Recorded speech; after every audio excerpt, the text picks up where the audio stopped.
اطلعوا لهنيك يلا انزل عليه زين زين هلا هو شغل شغل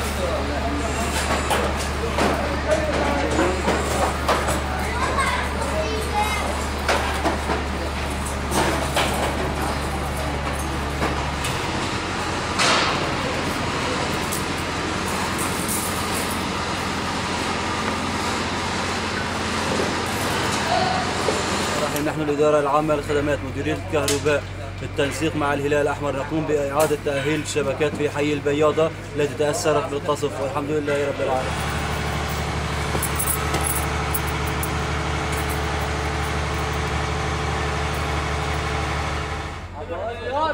تمام